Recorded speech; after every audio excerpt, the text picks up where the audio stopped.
ceremoniales, a la campaña electoral, ya nadie podrá decir que la persona con antecedentes por delito doloso, ¿no es cierto?, no se conocía por la agrupación política. Porque si la agrupación no lo hace, lo que está demostrando es que evidentemente no tiene seriedad en el trabajo político coyuntural. A mi juicio, este es un proyecto que tal vez debe ser desarrollado más, profundizado, pero la idea ya está planteada en el proyecto de ley 4024. En segundo lugar, tenemos el proyecto de ley que propone la modificación de la ley de partidos políticos, incorporando el requisito de declarar las investigaciones fiscales y o procesos judiciales de quienes postulan a cargo por elección popular.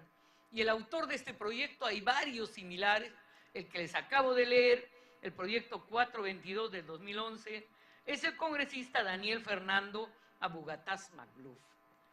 Sin embargo, este tema, estimados conciudadanos, es un tema fundamental, es un tema trascendente, la obligatoriedad de declarar las investigaciones.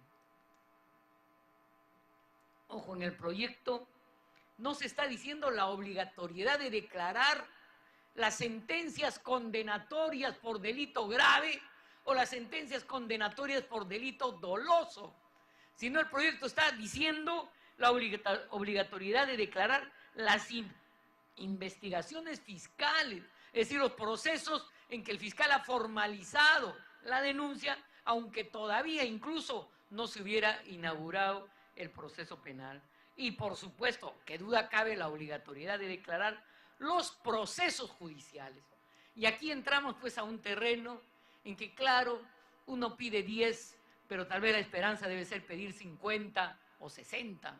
Como ustedes saben, hay todo un debate ahora, por ejemplo, en la aplicación de la silla vacía, en el debate en la Comisión de Constitución, que dicho sea de paso ha sido advertida para una reconceptualización crítica por el presidente del Jurado Nacional de Elecciones, cuando nosotros hemos aprobado, ¿no es cierto?, que la persona que ejerce, el congresista, lo hemos aprobado solo para los congresistas, no para el ámbito de gobiernos regionales y locales, y hacia ahí creo deberíamos caminar, pero hemos aprobado que no podrá seguir ejerciendo el cargo en materia de silla vacía el congresista que haya sido condenado por delito doloso cuando la sentencia esté plenamente ejecutoriada.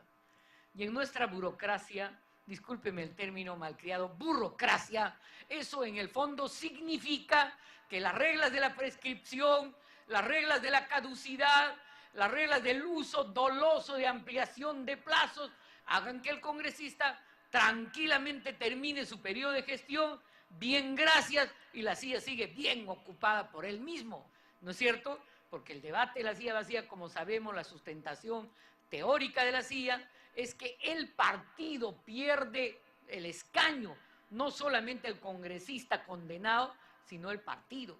Y entonces el debate es, ¿desde cuándo? Pues, desde obviamente una sentencia, no puede ser en este caso solo desde una denuncia, pero ¿desde qué sentencia? Primera sentencia, doble sentencia condenatoria por delito doloso, el jurado dice sí, nosotros también. Sin embargo, la filosofía que hay que debatir en nuestro Congreso es que muchos congresistas piensan que no, que tiene que ser sentencia plenamente ejecutoriada. Quien les habla es penalista. Cuando a mí, yo en la defensa, tengo una sentencia ejecutoriada en 2 instancias y lo que pretendo es buscar tiempo, planteo pues hasta 6 meses el recurso de revisión con nueva prueba y con eso tengo 2 años más para continuar el proceso penal. Y entonces aquí hay un tema de fondo, ¿no? ¿Se extirpa el cáncer o se deja que se convierta ya pues en metástasis absoluta? Y además se profundiza la impunidad. Entonces aquí hay un debate político que es coyuntural, es de la hora. Sentencia condenatoria doble, beneficio de la doble instancia, ahí se aplica la silla vacía o se espera hasta las calendas griegas, que en el fondo es decir que no se aplica. Aquí hay una orientación distinta. Revisando el proyecto del congresista Abugataz, ¿no?, modifica la ley incorporando el requisito de declarar las investigaciones fiscales o procesos judiciales. Es decir, si a mí me abren un proceso penal, no es que no pueda candidatear, puedo candidatear, pero tengo que declararlo. ¿no? Hasta ahora la interpretación que tenemos en nuestro ambiente criollo es que solo declaro la sentencia condenatoria firme, no declaro que estoy siendo investigado. Y me van a disculpar, señores, yo estoy presidiendo ahora una comisión que investiga la penetración del narcotráfico en la política. Francamente, si no se declara que estoy siendo investigado por delito de lavado de activos en unos cuantos gobiernos regionales, francamente la impunidad más absoluta de gente que tiene tremendos negocios de transporte, de pollerías, de bingos, de inversiones de distinta raigambre y que están muy sentados en su gobierno regional y que la Fiscalía, el Ministerio Público, a quien creemos que hay que reclamar, tiene ahí, ¿no es cierto?, guardado y archivadito en recurso de queja, investigaciones que duran 2, 3, 4 años, que una Fiscalía de Provincias lo traslada a una Fiscalía de Lima, la Fiscalía de Lima a la división de la DINANDRO, ¿no es cierto?, de lavado de activos, después regresa 2 años después recién se está investigando, después se plantea recusaciones, etc., etc. Y entonces aquí hay todo un tema de cómo funcionan las redes de corrupción para alargar investigaciones en el ámbito policial, en el ámbito del Ministerio Público e incluso en el ámbito del Poder Judicial. Pero eso es materia ya, son vinos de otros odres. Yo simplemente quiero decirles que francamente la declaración de quien es investigado, por lo menos por delitos graves, secuestro, extorsión, terrorismo, tráfico de drogas, lavado de activos, es fundamental a nuestro juicio para la salud de la democracia. Tercer proyecto de ley, congresista Ana María Solórzano Flores, soy presidenta del Congreso. Plantea, ejerciendo su derecho de iniciativa, que los condenados por sentencia no firme, es decir, no hasta las calendas griegas, ¿no es cierto?, los condenados en doble instancia por sentencia no firme, incluso en primera instancia por sentencia no firme, tratándose de delitos contra la libertad sexual, tráfico de drogas, terrorismo, lavado de activos y contra la administración pública, están impedidos para postular en las elecciones municipales. ¿Se imaginan, estimados conciudadanos, lo útil que sería el elevar este proyecto a una ley? Que no pueda postular al gobierno municipal nadie que está procesado por lavado de activos. En la región de la que yo provengo, todos los partidos se reunieron para sacar un manifiesto antes de las últimas elecciones y dijeron que 2 candidatos, entre los cuales uno de ellos es ahora presidente del gobierno regional, no debían postular porque son narcocandidatos. Miren, tremendos investigadazos por delitos contra la administración pública, lavado de activos. Su proceso ahora lo estamos investigando, bien gracias, en el Ministerio Público hace más de 3 años.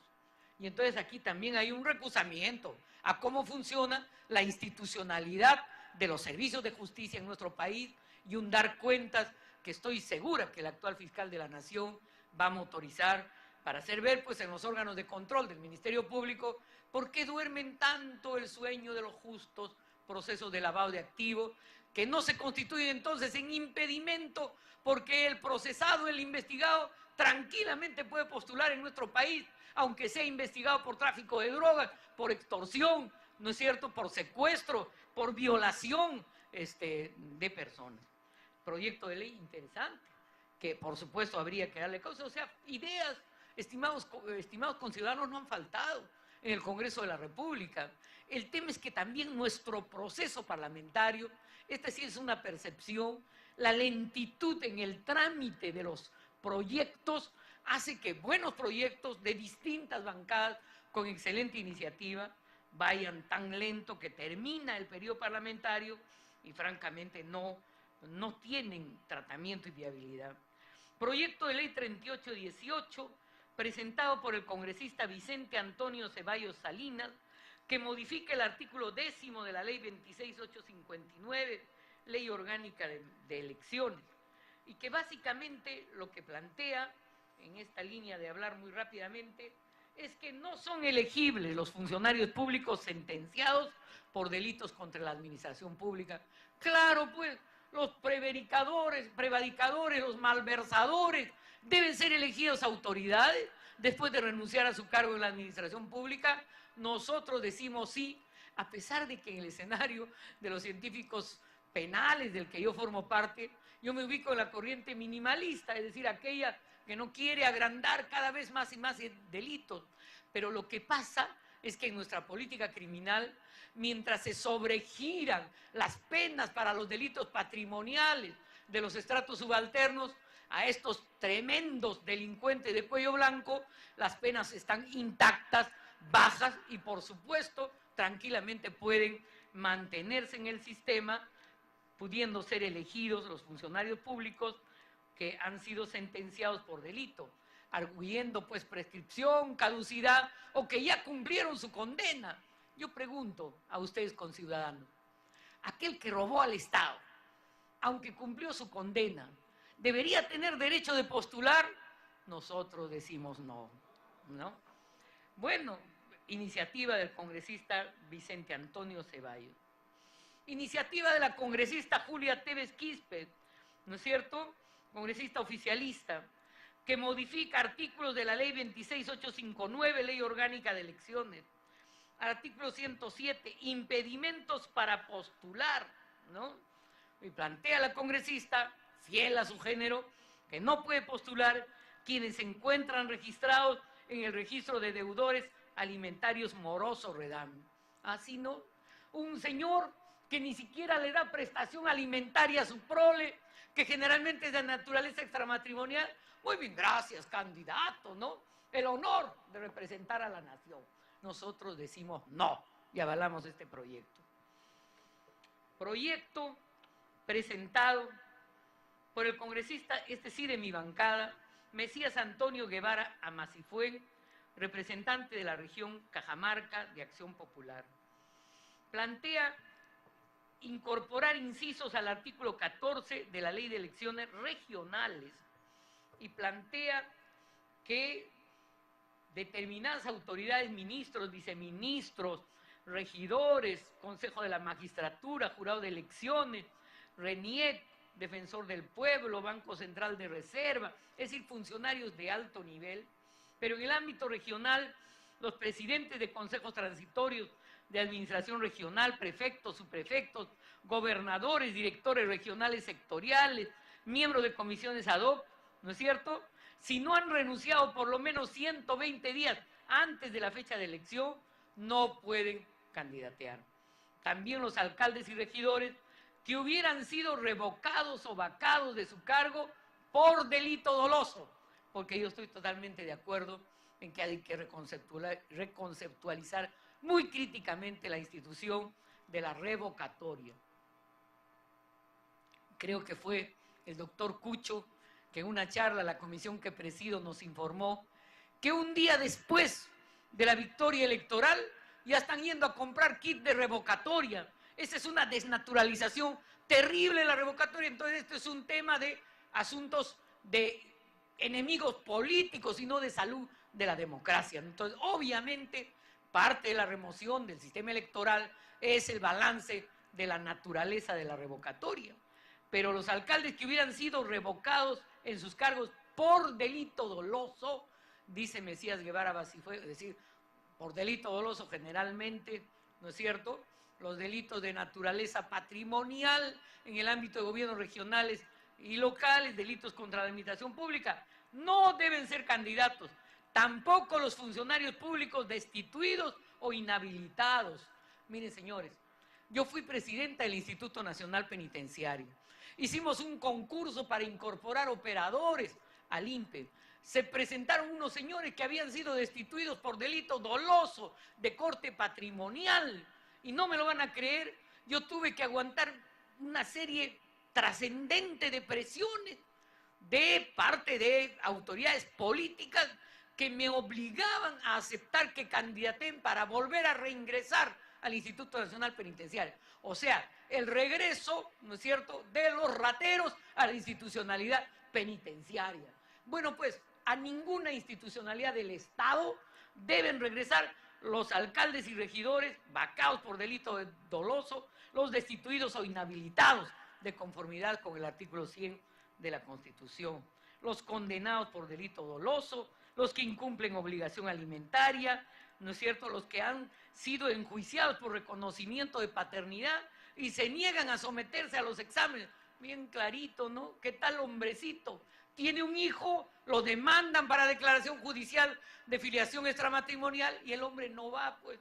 Y la pobre mujer, cuando no tiene dinero para hacer una acción que es dura, larga y prolongada, no lo hace, pues, y tranquilo, pues, hijo por acá, hijo por acullá, y puede ser candidato. No, señor, en un país, en una democracia en que la ética se practica, estos no deben ser candidatos, de acuerdo con el proyecto del congresista Mesías Antonio Guevara Amasifue. Proyecto del mismo congresista que señala que los deudores por obligación proveniente de contratos o concesiones, los que tengan proceso judicial pendiente con las respectivas municipalidades, etcétera, no deben ser candidatos. Investigando, por ejemplo, hay algunas numerosas declaraciones de excepción. En algunas zonas, cuando no hay lluvia, se declara la excepción. ¿Por qué? Porque se va a cumplir el término, ¿no?, del ejercicio del gasto. Y como no quieren devolver al erario para no reconocer su ineficiencia en la ejecución del gasto público, declaran emergencia. Y entonces hay emergencia para comprar 40 tractores. Y en la misma semana hay emergencia para comprar 30 omnibuses, ¿no es cierto? Y entonces aquí hay un tema, pues, de uso indebido del erario público para neutralizar lo que es inidónea gestión en ejecución de gasto. Otra vez los que incumplen obligación alimentaria, los que tengan interés en concesiones o contratos otorgados en trámite por la municipalidad. Conversando con el doctor Cucho, que es muy modesto, pero hay que levantar su profesionalismo, decía pues que, por ejemplo, el que financia los partidos, ¿no es cierto? Yo puedo tener intereses santos y no tan santos al financiar un partido o a un candidato en específico. Y por eso, en nuestra normatividad, debe quedar absolutamente claro quién financia como partido al partido y quién financia al candidato. ¿Para qué? Para que si ese candidato, por ejemplo, es elegido presidente de gobierno regional, aquel que lo financió no pueda beneficiarse de ser proveedor o contratista o de alguna manera se direccione hacia el que puso plata en el candidato, las obras por adjudicación directa, por regímenes de excepción o similares, que además de ir contra la competencia leal en los procesos de selección, obviamente se orientan al famoso diezmo, al cobro de sobornos, que lamentablemente está institucionalizado todavía en nuestra república. Proyecto de ley 478, ¿no?, del congresista de Alianza Parlamentaria, Víctor Andrés García Belaúnde, que pretende evitar la impunidad de candidatos a la presidencia y a la vicepresidencia de la República, como al Congreso y Parlamento andino, involucrados en procesos penales en agravio del Estado. Parecidito, pero más arriba, ¿no es cierto? Es decir, aquellos señores que postulan a la presidencia de la República. Hoy día estamos estrenando un candidato, y me van a disculpar que yo sí ejercite mi derecho de opinión pública, y que están siendo procesados por asesinato, a punto de ser abierto al juicio oral. Otros procesitos, ¿no?, por compra de inmuebles, otros procesitos por conmutaciones de supuesto arbitrio sesudo de altas autoridades políticas. Deberían, estimados conciudadanos, impedir o no que se postule a las altas esferas de gobierno de este país. Nosotros decimos sí. Ese es el proyecto insustancial contenido del congresista García Belaúnde. Y hay más. Hay el proyecto de la congresista Verónica Mendoza, que plantea desde el género la lucha contra el asedio político a las mujeres cuando son candidatas. Candidata que tenía posibilidad de salir, afiche, calata, pegada a todo lo largo y ancho de su localidad. A mí no me da risa, ¿no es cierto? Esa es una forma de neutralizar las características de gestión y de gobernabilidad de las mujeres. Regidoras ya elegidas, maltratadas, así físicamente, ni siquiera psicológicamente, maltratadas, apanadas, pegadas por las autoridades regionales. Opiniones políticas. Esas regidoras, ¿para qué están acá? Que vayan a cocinar. Asedio político, inhabilitaciones, haciéndoles firmar, aprovechando su impericia al fin, aún en la gestión de gobierno. En fin, proyectos como quien les habla presentado, que plantea la paridad en la elección de los gobiernos regionales y locales. ¿Por qué?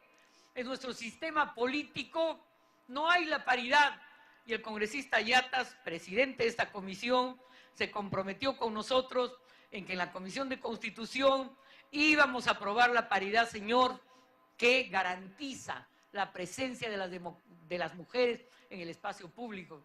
¿Qué pasa en el ámbito regional y municipal?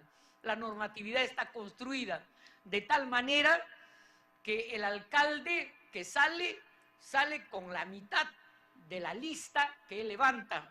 Y lo que está haciendo, lo que está pasando es que los candidatos ponen a las mujeres no en el 50% para arriba, sino en el 50% para abajo. O sea, las mujeres somos relleno, pues, en los gobiernos regionales y locales. Nosotros decimos no a lo largo y ancho del país. No somos rellenos, somos tan o más capaces en una serie de niveles del ejercicio de la administración pública, de la gobernabilidad, de la opinión política. Y por eso nosotros decimos, pues, alternancia. Vamos a debatir o no el voto preferencial. Vamos a fortalecer el sistema de partidos. Decimos sí, pero como bien ha dicho acá el representante de la RENIEC, no tiene sentido solo pensar idealmente en el fortalecimiento de los partidos si es que no hay juntos dos procesos claves. Primero, la democratización interna de los partidos. Lamentablemente todavía, sobre todo en los ámbitos regionales y locales, las mujeres cumplen funciones secundarias y no de protagonismo en el ejercicio del poder. Y en segundo lugar, el otro proceso que es la paridad. Hemos ganado la cuota las mujeres, el tercio de la representación. En otros países, bien cerca, Bolivia, Ecuador, las mujeres han ganado el 50% de la representación. La mitad de los candidatos en todos los niveles son hombres y la mitad son mujeres. Pero incluso siendo el tercio, no van a aplicar, pues, el cumplimiento de la cuota debajo de la posibilidad real que las mujeres podamos ser elegidas. Por eso en la mesa parlamentaria de mujeres, hace ya 2 años, cuando tuve el honor de ser su presidenta, había un consenso inicial y era: nosotros solo vamos a debatir voto preferencial si simultáneamente aprobamos la paridad. Es decir, si hay un hombre, una mujer, un hombre, una mujer, un hombre, una mujer, en el derrotero de la construcción de las listas. Sobre esto hay profundo debate con ciudadanos. En mi propia agrupación política hay un profundo debate. Se dice, ¿por qué a las mujeres se le va a dar un protagonismo que supuestamente no tienen? Yo solo quiero decir que el movimiento social de mujeres en nuestro país muchas veces ha coberturado una respuesta para la sobrevivencia que el Estado no ha coberturado. Podría hablar toda la tarde, pero quiero respetar los 15 minutos de la tolerancia que me han sido asignados. Muchas gracias.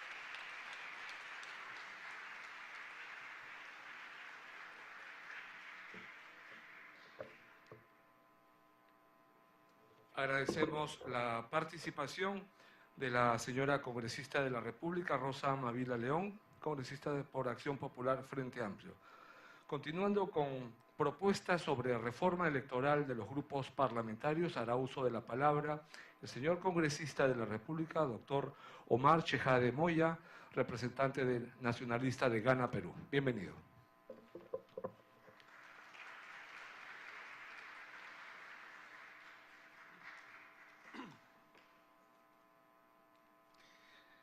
Queridos amigos, muy buenas tardes a todos ustedes.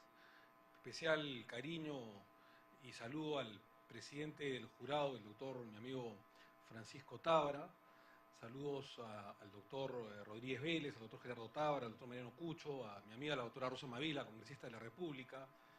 En fin, a todos los que estamos el día de hoy de alguna manera presentes, al presidente de la Comisión de Constitución también, como no, su gentil invitación a Luis Cristóbal Yatas Altamirano, y fundamentalmente a todos ustedes que han hecho posible esta este evento que de alguna manera realza todo lo que el Congreso de la República en materia de reforma electoral, reforma institucional y reforma constitucional quiere o trata de venir haciendo en los últimos años, en los últimos meses fundamentalmente, porque claro, no es fácil de alguna manera consensuar con los diferentes grupos políticos, ya que la mayor parte de reformas, si son constitucionales con mayor razón, se necesita una mayoría calificada para que sea realidad en el Congreso de la República de por lo menos 2/3 de la votación. Y si son reformas de leyes orgánicas, por lo menos la mitad más uno del número legal de congresistas. Esto es por lo menos 66 votos, lo cual nos hace no conflictuar, no imponer, sino fundamentalmente consensuar. Y estos foros jurídicos, políticos de debate, que son por excelencia, y acá, en este magno recinto, el Raúl Porras Arrechea, lo que en algún momento fue el Senado de la República, que esperemos que prontamente sea reinstaurado en el Congreso de la República, con mucho mayor razón. Se ha expuesto bastante, lo he venido siguiendo por la televisión en directo, por cable canal de noticias, estas exposiciones. En persona le he escuchado a Rosa Mavila, con la cual seguramente vamos a concordar en la mayor parte de conceptos, de ideas y de proposiciones.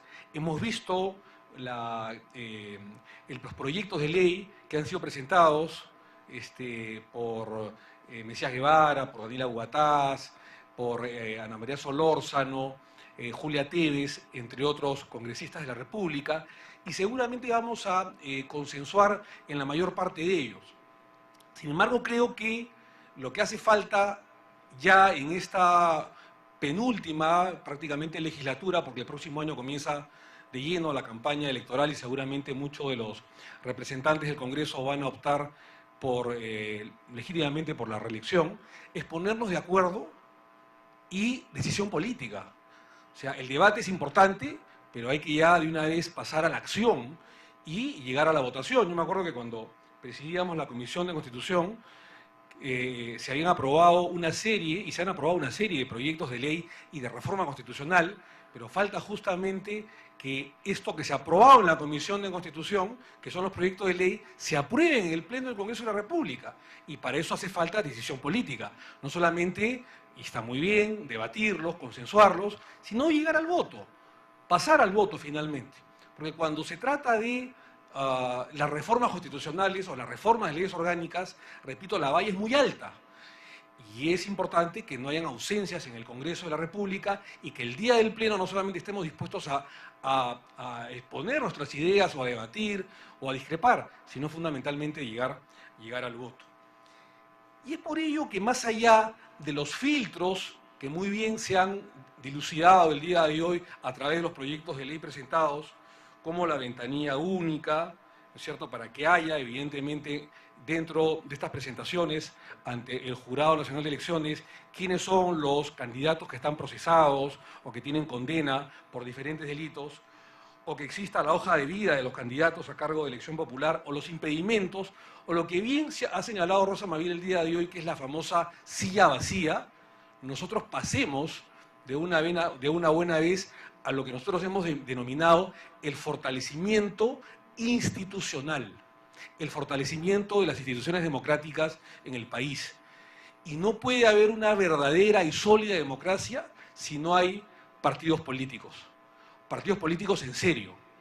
Yo lamento el venir acá, y lo he expuesto en una serie de foros nacionales y también de afuera, cuando vemos que lamentablemente en el Perú no existen verdaderos partidos políticos. La mayor parte son kits electorales, son agrupaciones de amigos o de socios que se juntan habiendo conseguido las firmas, 200.000, 300.000, 400.000 firmas, para presentarse en la carrera y tener poder de acción y candidatear ya sea a la presidencia de la República, a la presidencia regional, a una gobernatura, a la alcaldía o al Congreso de la República o a la municipalidad. Eso es finalmente lo que existe el día de hoy. pero verdaderos partidos políticos, la verdad que no creo. Incluso hasta los históricos partidos políticos como el APRA, el PPC, Acción Popular, los viejos partidos políticos, de alguna manera han caído en esa monotonía y en esa debacle que lamentablemente nosotros no queremos. Y los partidos regionales o los movimientos regionales que lamentablemente no reportan, ¿no es cierto?, absolutamente a nadie y que solamente son una firma, un nombre o a veces un sitio o un espacio, lamentablemente ha sucedido lo que ha acontecido, valga la redundancia, en los últimos años.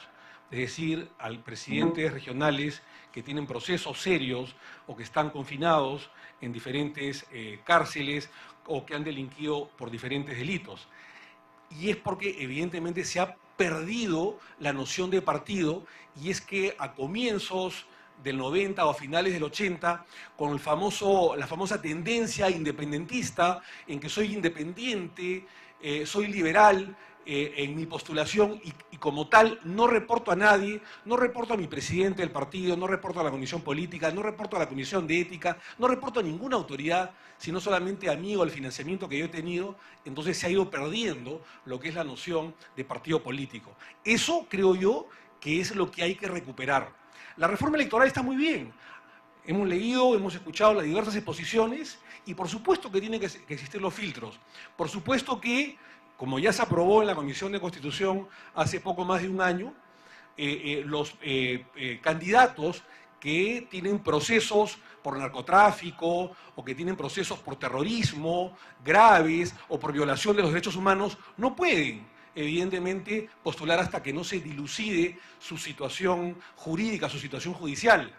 Y los candidatos que tienen proceso penal en diferentes ángulos judiciales, también hay que revisar y hay que debatirlo en el Pleno del Congreso de la República para ver si efectivamente es posible su postulación o no, dado que la Constitución Política del Estado garantista promueve la presunción de inocencia y no la presunción de culpabilidad. En eso también hay que ser bastante claros y hay que tener bastante cuidado, más allá del ángulo político que se le quiera dar. Pero efectivamente sí, concuerdo con los expositores, que hay determinados delitos graves, como violación de los derechos humanos, como delitos de terrorismo o delitos de narcotráfico, de tráfico ilícito de drogas o de lavado de activos, que más allá del principio de la presunción de inocencia, tienen que ser dilucidados antes de su diferente postulación.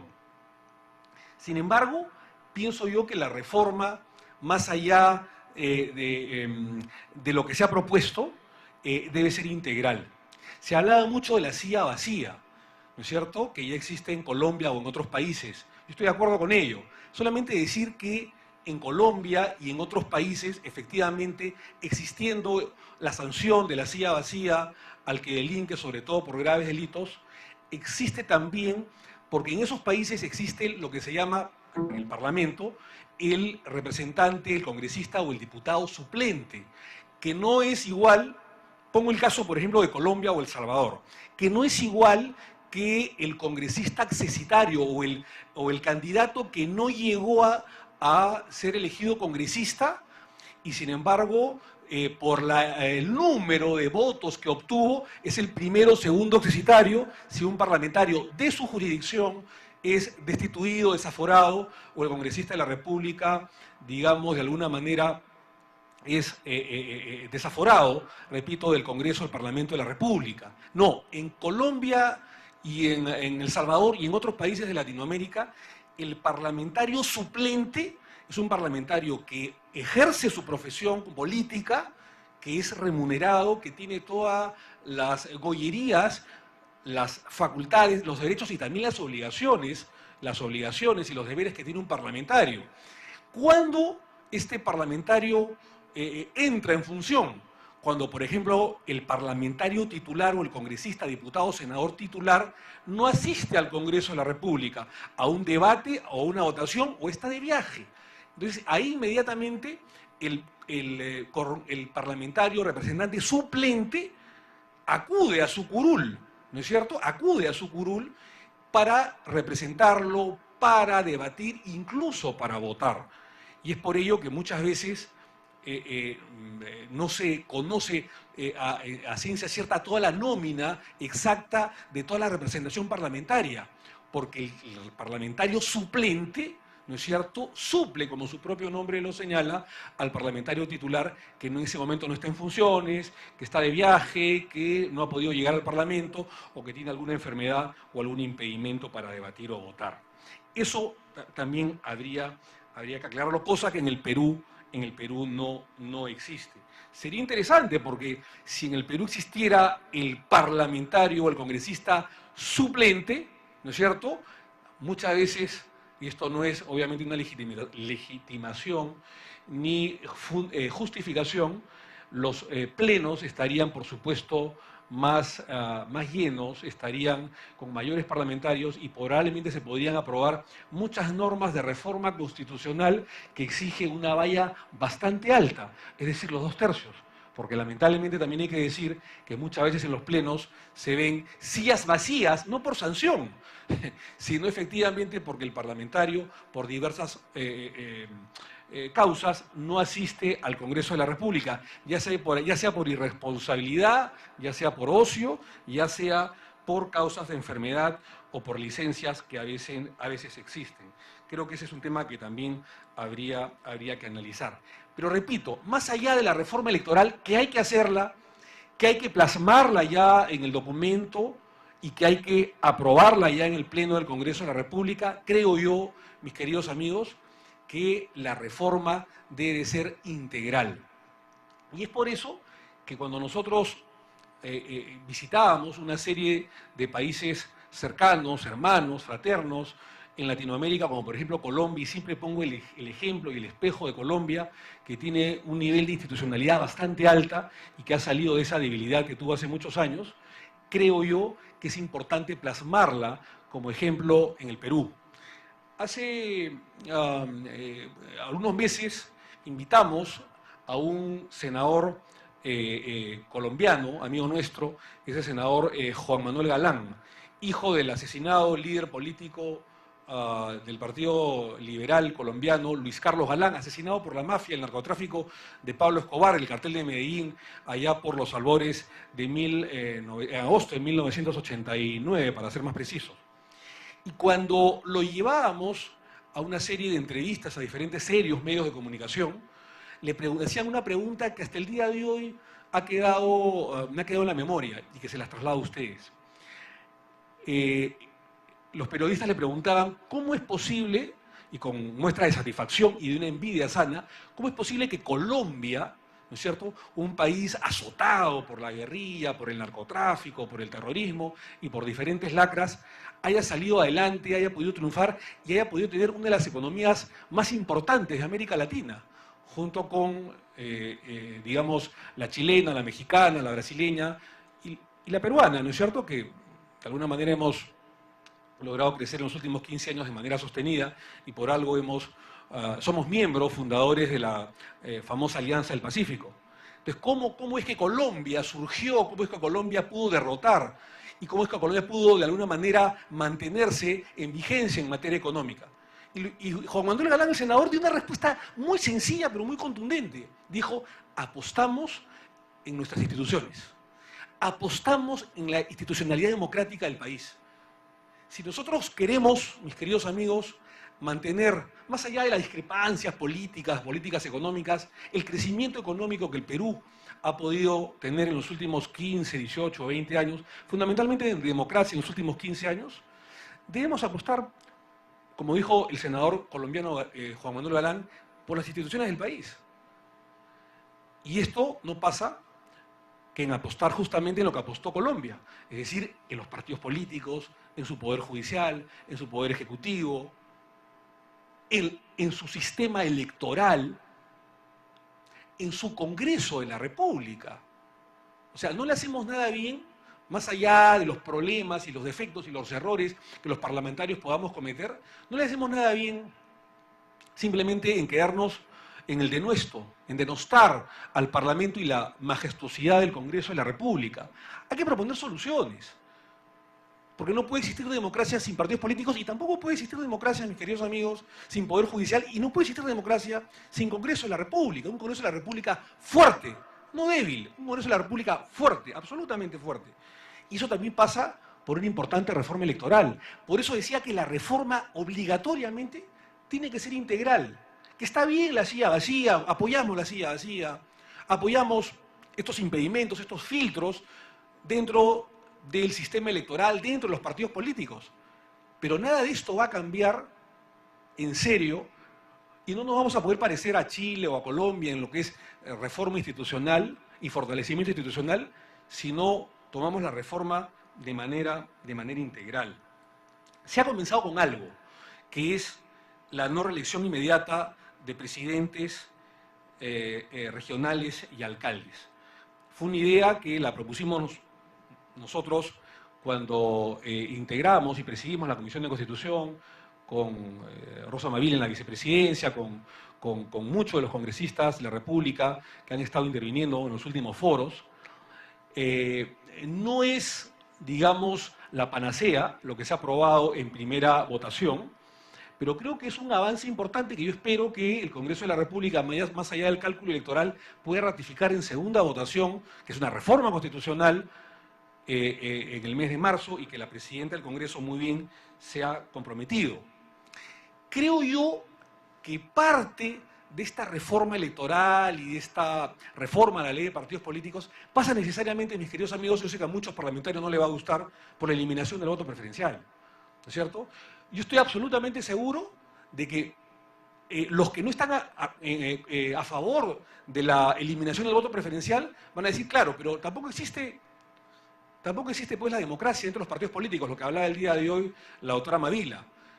Pero también hay que decir de que todo esto tiene que ser integral, es decir, que tiene que haber una coordinación responsable con la OMPE, con el Jurado Nacional de Elecciones, con la RENIEC, con la Contraloría y con todos los organismos que puedan fiscalizar la democracia interna dentro de los partidos. Porque claro, muchos de ustedes dirán, los candidatos al Congreso de la República, los dirigentes partidarios que se pelean con el presidente del partido, entonces lo van a poner en la cola y nunca va a ser congresista de la República, en la cola, digamos, de la lista electoral. Bueno, es un argumento válido, que no lo vamos a negar, pero para eso existe la meritocracia y para eso existen diferentes filtros y diferentes controles que deben existir en los partidos políticos para premiar justamente la meritocracia, las elecciones primarias y el voto interno. Pero yo estoy absolutamente convencido que el voto preferencial es dañino, el voto preferencial es infraterno, el voto preferencial sobre todo en una elección como la que es en el Perú, que la elección para presidente de la República y para el congresista de la República es el mismo día y a la misma hora, causa un severo daño, porque el congresista de la República, o el candidato, mejor dicho, al Congreso de la República, simplemente va a hacer una campaña para él. ¿Ustedes creen, por el amor de Dios, que a la mayor, no digo a todos, no quiero generalizar, pero que a la mayor parte de candidatos al Congreso de la República le interesa muchas veces el destino de la causa, del proyecto nacional que su candidato a la presidencia está de alguna manera promoviendo? Yo diría que no. Lo que le interesa es que, claro, que el candidato a la presidencia tenga una buena cantidad de votos, porque tenemos una elección plurinominal vía cifra repartidora, que jale el movimiento para que ellos tengan más opción de llegar al Congreso de la República. Eso sí, pero que la causa, que el movimiento, que el proyecto nacional o que el plan de gobierno le interese per se, yo diría que no. Lo que le interesa es básicamente llegar a como dé lugar con este voto preferencial al Congreso de la República. ¿Y cómo lo hace? A veces con métodos vedados. Es decir, el peor enemigo del candidato de una lista parlamentaria no es el que está al frente, no es el de la oposición, no es el de la otra bancada, no, es el del propio partido político. ¿No es cierto? Para no poner nombres, el 2 le hace la competencia al 1 y el 6 le hace competencia al 8. Y a veces hemos visto que incluso infraternamente el número 2 le saca los carteles o los paneles que ha puesto al número 1, ¿no es cierto? Y se los saca, ¿no? O le hace pintas en contra o le hace campaña en contra. ¿Eso es democracia? ¿Eso puede ser fraternidad? ¿Eso puede ser consecuencia a un proyecto político pensando en el país? Por supuesto que no.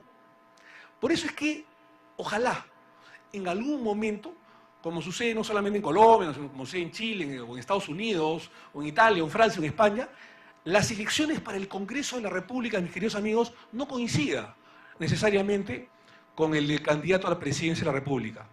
En Colombia, por ejemplo, hemos visto hace poco, que primero fue las elecciones para Congreso de la República y después para el presidente de la República, ¿no es cierto? Entonces, el electorado, la nación, el pueblo, va a tener una mayor idea de por quién votar. Y no votar simplemente por arrastre. Ah, voto por el candidato, por la preferencia al candidato a la presidencia de la República. Entonces voto por el 1 y el 2, sin saber quiénes son muchas veces, quiénes son el 1 y el 2 en esa misma lista. Claro, se podrá decir de que puede haber el cruce de votación, pero si ustedes revisan los resultados finales, el 70 o 80% de los votos para presidente de la República coinciden con la lista a su partido. ¿No es cierto? Entonces, creo yo que para tener una mayor noción de conocimiento, debería no coincidir necesariamente en la elección el mismo día para presidente de la República que para el Congreso. Van a decir que vamos a estar en constantes votaciones y que eso ocasiona más gasto. Bueno, la democracia es inversión. La democracia no se puede ver simplemente como un tema utilitario, como un tema simplemente de gasto, como un tema mezquino de gasto. No.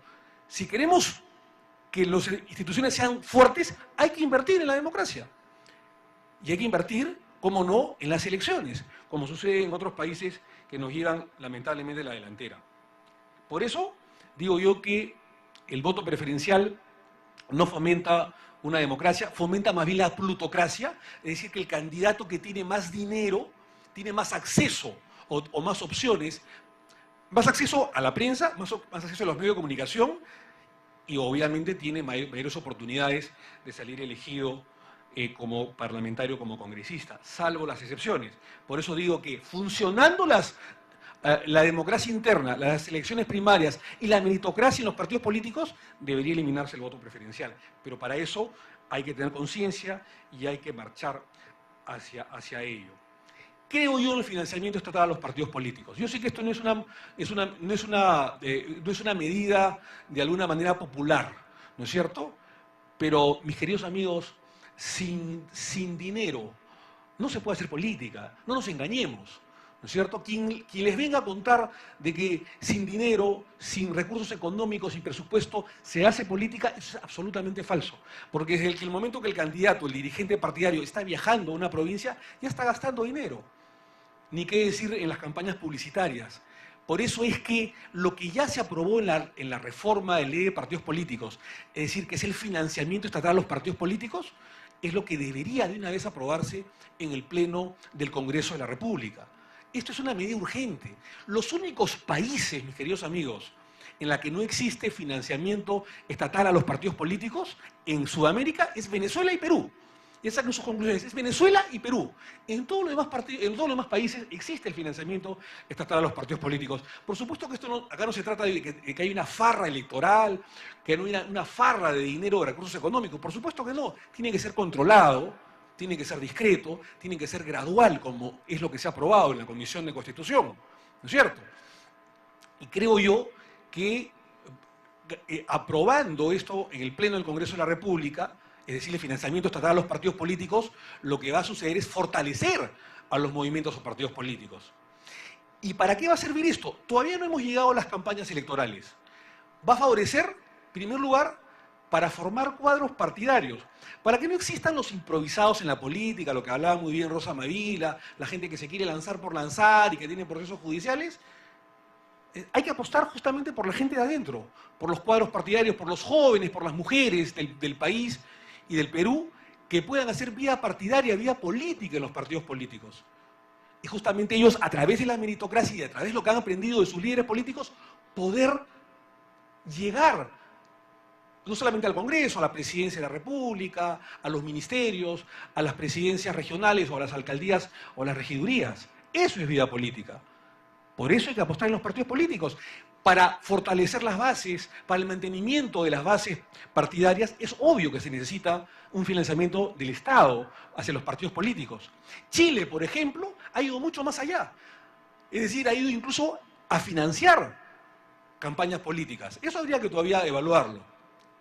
La presidenta Bachelet, acuérdense ustedes, cuando salió elegida hace poco más de un año, recurrió no solamente al financiamiento ya de campañas electorales, sino que hizo una prognosis, un pronóstico, es decir, dijo, ¿cuánto es lo que en votos vamos a sacar? ¿No es cierto? Como partido de la Concertación, como Partido Socialista. Bueno, esos votos tienen una correlación de pesos chilenos, o traducido a dólares. Bueno, muy bien, ella pidió incluso un préstamo, como lo hicieron todos los demás candidatos, un préstamo al Banco del Estado de Chile, al Banco del Estado chileno, para que le pueda dar un crédito de 5 millones de dólares. ¿Por qué? Porque hizo un pronóstico, dijo, ¿cuántos votos voy a sacar? ¿Cuánto me va a redituar?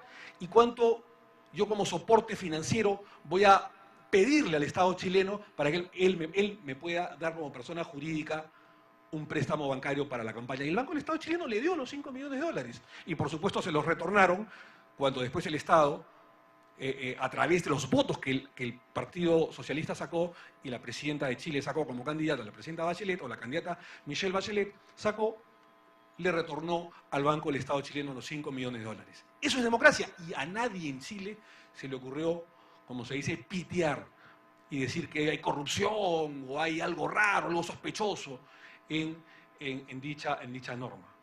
Nosotros no hemos llegado a tanto, no hemos aprobado tanto, creo que esto debe ser gradual, pero por lo menos, como ya se ha aprobado, debería haber este financiamiento controlado por la OMPE, por la Contraloría, por el Jurado Nacional de Elecciones y por los demás entes de fiscalización, incluso por el Congreso de la República, a través de un financiamiento para mantener campañas y para el mantenimiento de cuadros y para la formación de bases partidarias.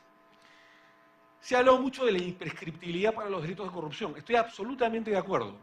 Ese es un proyecto de ley que nosotros, como Partido Nacionalista, entre otras fuerzas, aprobamos, y lo recordará Rosa Mavila, en la Comisión de Constitución ya hace algunos años, cuando comenzó el régimen, el gobierno del presidente Ollanta, pero que lamentablemente no tuvo eco en el Pleno del Congreso de la República, y esto fue lamentablemente pateado a diferentes comisiones.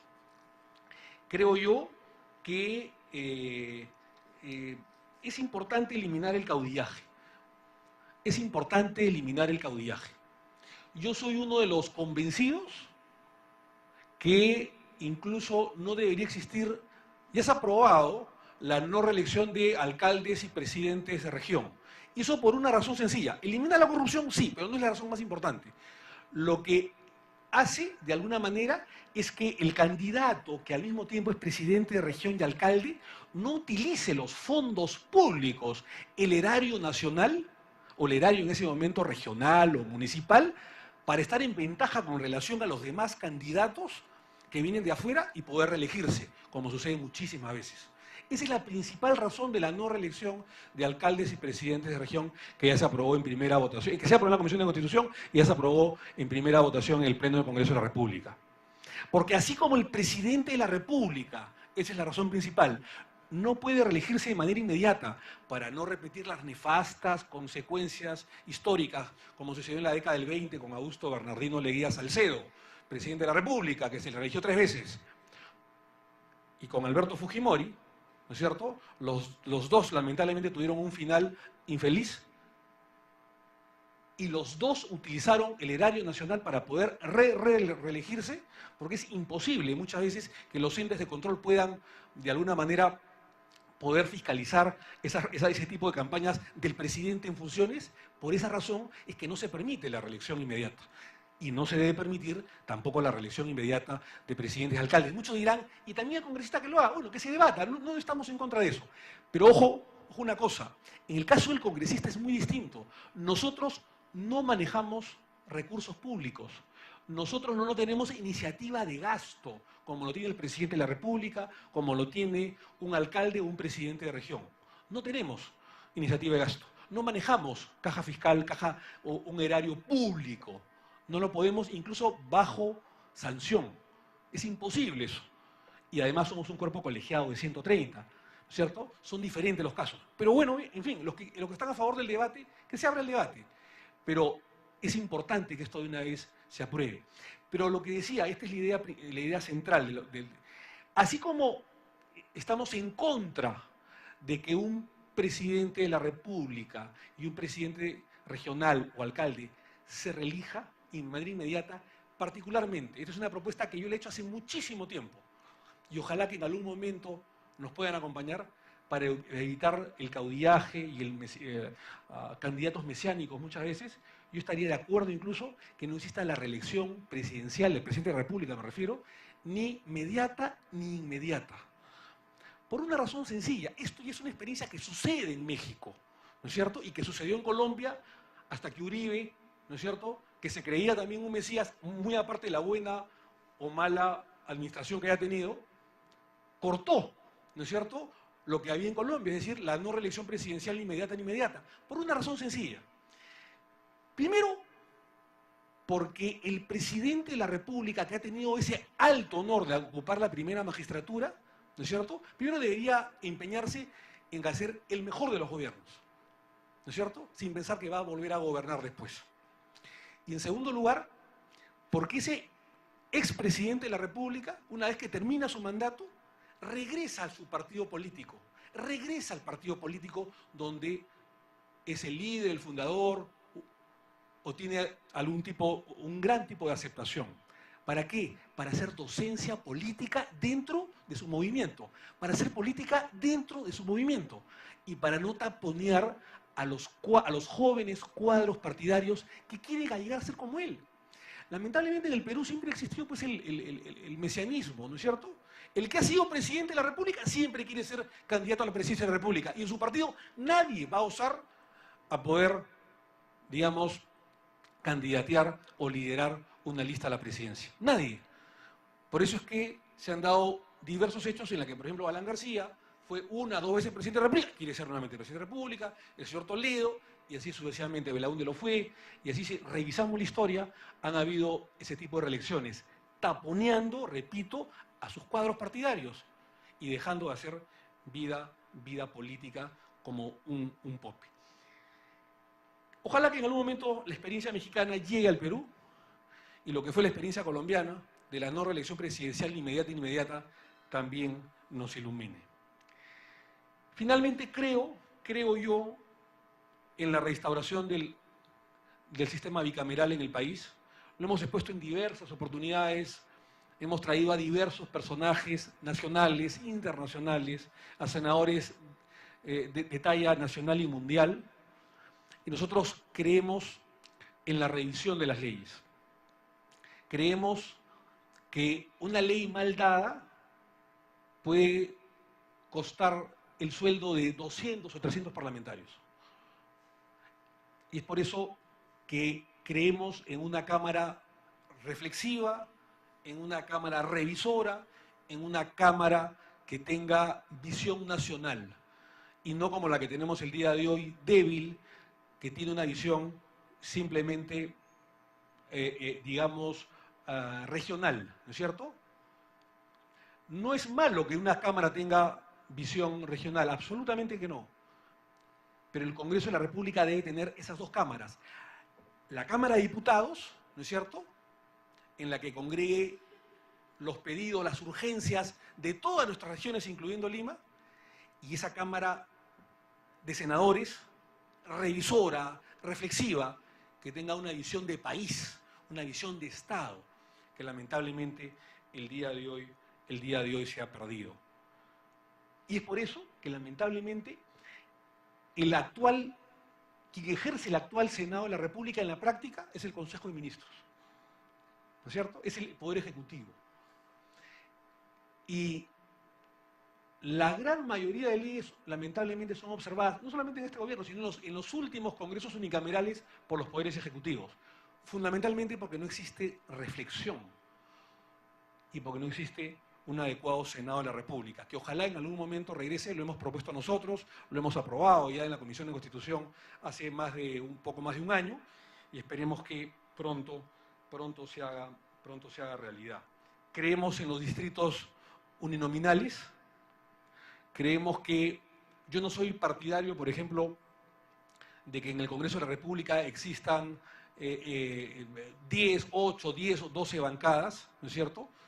Es parte esto del sistema plurinominal, proporcional, de cifra repartidora que existe, que muchas veces hace que incluso un candidato que sacó 100.000 votos no llegue al Congreso, y sí llegue el que sacó 20.000 o 25.000 votos. Eso no lo entiende nadie en otros países, pero en el Perú, lamentablemente, y ese es un tema que incluso lo discutimos en algún momento con nuestro amigo Francisco Tábara, presidente del jurado, que engalana con su presencia y su posición el día de hoy, deberíamos debatirlo, ¿no es cierto? Es decir, que existan los distritos uninominales donde el candidato que ha salido como congresista de la República, tenga mayor cercanía a la población que lo ha elegido. Y esto va a dar como consecuencia que existan 2, 3 o máximo 4 bancadas en el Congreso.